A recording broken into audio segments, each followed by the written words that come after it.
जय भीम साथियों। तो जैसा कि आज के फेसबुक लाइव में मुद्दा है आरक्षण और जाति व्यवस्था। आपने फेसबुक लाइव का मेरा ऐड देखा होगा, पोस्टर देखा होगा। उसमें सारे तथ्यों को परखने के बाद हम इस नतीजे पर पहुंचे, जो चारों तरफ से एक डिमांड भी है और लॉ लीगल पोजीशन देख के और पूरे समाज की ऐतिहासिक पृष्ठभूमि को पढ़ने के बाद हम पाते हैं कि आरक्षण तब तक, जाति जब तक। तो जब तक जाति रहेगी तब तक आरक्षण रहेगा। आइए तो इस मुद्दे पर थोड़ी सी विवेचना की जाए कि इस निष्कर्ष पर पहुंचने के लिए ऐसे कौन से तथ्य थे जिनको हम लोगों ने परखा, जांचा, और उसके बाद हम लोग कुछ देर बात करेंगे आरक्षण और जाति पर, और उसके बाद जो सवाल हमारे दर्शक आज फेसबुक लाइव से जो जुड़े हैं वो जो सवाल पूछेंगे उनके हम लोग जवाब देंगे। तो शुरुआत करते हैं। आरक्षण का अधिकार क्या है?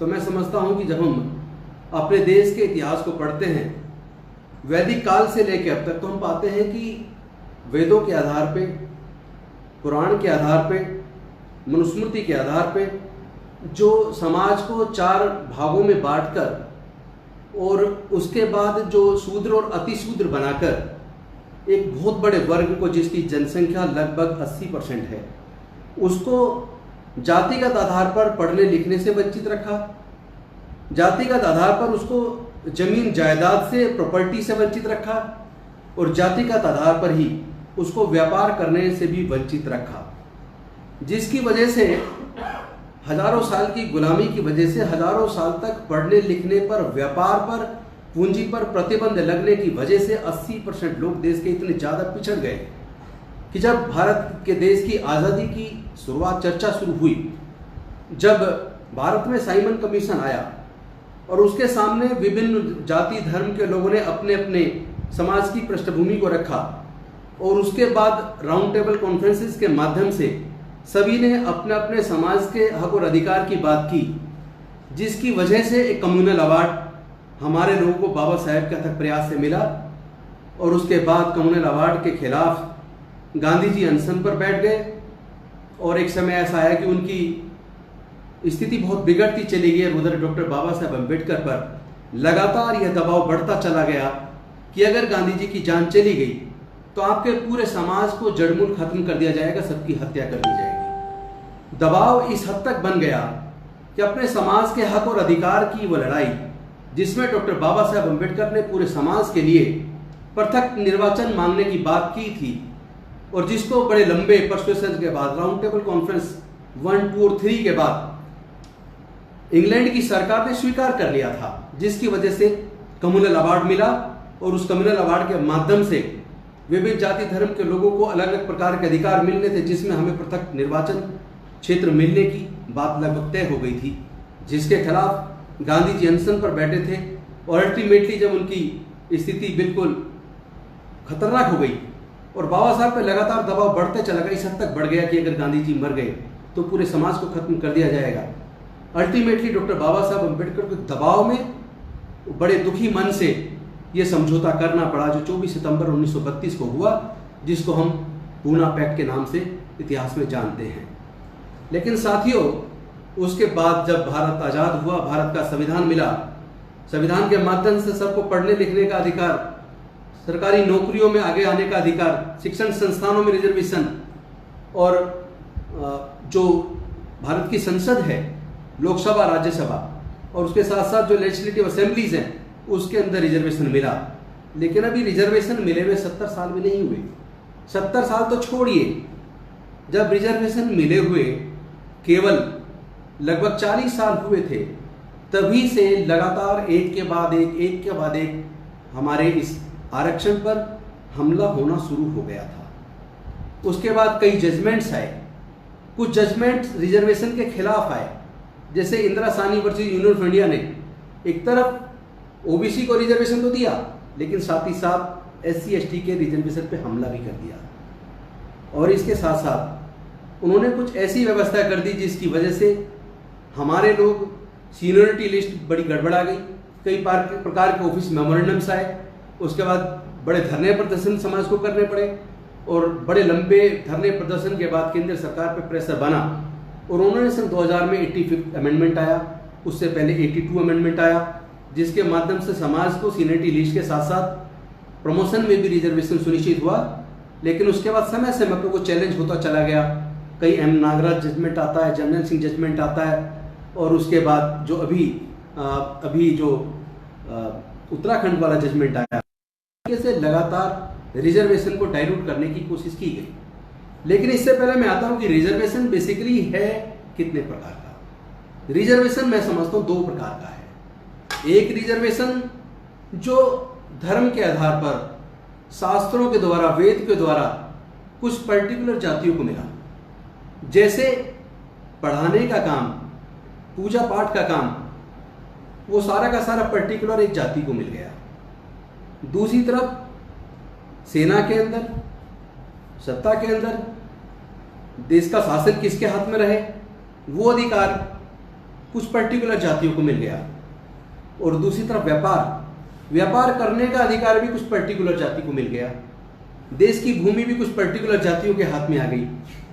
तो जो देश के लगभग 80% लोग हैं, उनके पास धर्म के आधार पर, वेदों के आधार पर, स्मृतियों के आधार पर, मनुस्मृतियों के आधार पर पढ़ने लिखने से भी वंचित, ज्ञान से वंचित, धन संपत्ति से वंचित, व्यापार से वंचित, भूमि से वंचित, लगभग सभी प्रकार से के अधिकारों से वंचित हो गए। तो जिसकी वजह से स्थिति इतनी भयावह हो गई कि हमारे लोग लगातार पिछड़ते चले गए, इस हद तक पिछड़ गए, और उनके साथ एक प्रकार के नहीं, नाना प्रकार के जुल्म हुए। यहाँ तक कि त्रावणकोर की एक घटना आपने देखी होगी। वहाँ हमारे समाज की स्त्रियों को अपने स्तन ढकने पर टैक्स देना होता था। उस टैक्स की व्यवस्था को खत्म करने के लिए हमारे समाज की एक बेटी ने अपने स्तन काट के टैक्स के रूप में उस वक्त के राजा को दिए, तब जाके ये प्रथा खत्म हुई। दूसरी तरफ पेशवाओं के समय में आपने देखा होगा, हमारे लोगों के थूकने के लिए गर्दन में हांडी बंधी होती थी और पीछे झाड़ू बंधी होती थी। इसी प्रकार कई जगह ऐसा भी देखने में आता है कि हमारे यहाँ किसी की अगर शादी होती थी तो पहली रात शादी की हमारे जो घर में बहू आती थी उसको ठाकुर के घर जाना पड़ता था। तो इस तरह की तमाम तरह की जो व्यवस्थाएं पूरे देश में देखने को मिलती थी, जिससे हमारी जो स्थिति इतनी बदतर हो गई, वो बाबा साहेब का जो पूरा जीवन संघर्ष जो लगभग 1920 से शुरू होता है और 1956 तक लगातार चलता है, उसके माध्यम से जो रिजर्वेशन मिले, इसमें मैं ये देखता हूँ कि जो आरक्षण का आधार बेसिकली जातिवाद है। और बार बार ये बात निकल के आ रही कि आरक्षण तब तक, जातिवाद जब तक। तो जातिवाद क्या देश के लोग खत्म करने के लिए तैयार हैं? क्या जो एक सुप्रीम कोर्ट और हाई कोर्ट्स के अंदर कुछ चंद जातियों को पूरी तरीके से कब्जा है, उस व्यवस्था को क्या आज तक कोई सरकार हटा पाई है?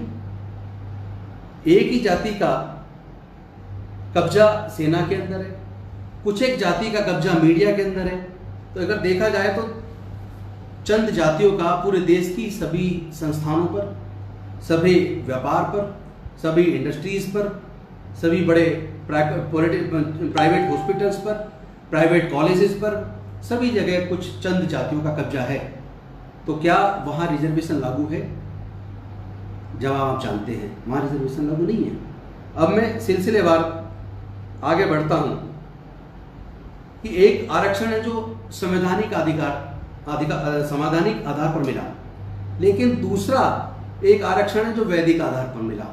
एक आरक्षण जो घोषित आरक्षण है, दूसरा आरक्षण जो अघोषित आरक्षण है। जैसे कोलिजियम के माध्यम से माननीय हाईकोर्ट और माननीय सर्वोच्च न्यायालय में जजेस बनते हैं, क्या उसका कोई रिटन टेस्ट होता है? अगर हमारे लोग सिविल सर्विसेज में एग्जाम पास करके उसको टॉप कर सकते हैं और वो पूरे देश में नीति निर्धारित करने के लायक बन सकते हैं, अगर वो पूरी देश की सरकारों को चलाने में अपनी भूमिका निभा सकते हैं, तो क्या उसी तरह जिस तरह यूपीएससी उस एग्जाम को कंडक्ट करती है, उसी तरीके से अगर न्यायपालिका के अंदर जजेस के अपॉइंटमेंट के लिए कोई रिटन टेस्ट होता और वो भी यूपीएससी जैसा संस्थान उसको करता, तो क्या सुप्रीम कोर्ट में जिस मात्रा में हमारे जजेस होने चाहिए थे, क्या वो काबिल जज ना होते? इसका जवाब भी यही निकलेगा कि काबिल लोग हमारे समाज में हैं और वहाँ भी जरूर पहुँचते, बशर्ते कि वो व्यवस्था वहाँ मिलती। लेकिन कॉलेजियम के माध्यम से वहाँ एंट्री बंद है, क्योंकि जिनको वहाँ पे एंट्री जिस माध्यम से मिलनी है उस माध्यम में हमारे पास कोई स्रोत नहीं है, कोई सोर्स नहीं है, कोई अप्रोच नहीं है, तो वहाँ तक पहुँचना बड़ा मुश्किल है हमारे लोगों के लिए। इसलिए हमारे लोग हाई कोर्ट्स के अंदर और सुप्रीम कोर्ट्स के अंदर ना के बराबर पहुँच पाते हैं। अब मैं आता हूँ, जो बड़े बड़े कॉन्वेंट स्कूल हैं, पब्लिक स्कूल्स हैं, बड़े बड़े प्राइवेट कॉलेजेस हैं, engineering college, medical college, management colleges, जहाँ कैपिटेशन फी के द्वारा, जहाँ मैनेजमेंट कोटे के तहत या एनआरआई कोटे के तहत जिनके पास पैसा है वो लोग पैसे के दम पे एंट्री कर जाते हैं। लेकिन जिसके पास पैसा नहीं है, हमारे लोगों के पास तो 99% के पास कोई पैसा नहीं है, वो तो पैसे देके एक सीट अपने लिए रिजर्व नहीं करा सकते। तो ऐसे जो private engineering college, medical college, management colleges हैं, वहाँ तो हमारे लोग एंट्री नहीं कर पा रहे हैं। लेकिन वहाँ से जो MBBS MD करके मैनेजमेंट कोर्सेज करके जो बच्चे निकल रहे हैं, उनके मेरिट पे आप क्या कहेंगे?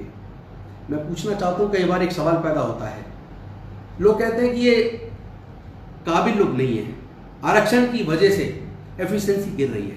लेकिन मैं कुछ आंकड़े आप सबके सामने रखना चाहता हूँ।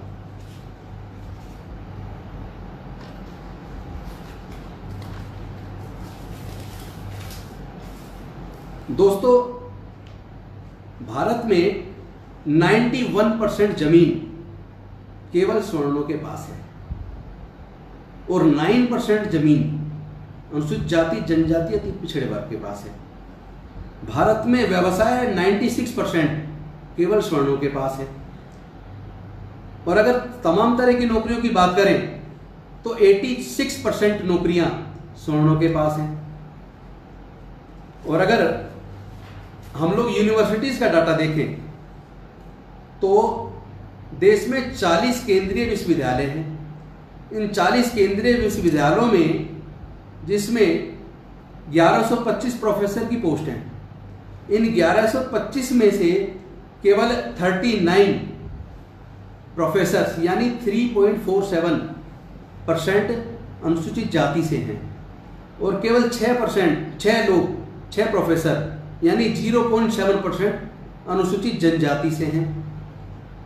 और ओबीसी में 0% ओबीसी का व्यक्ति प्रोफेसर की पोस्ट पर है। इसका मतलब क्या हुआ?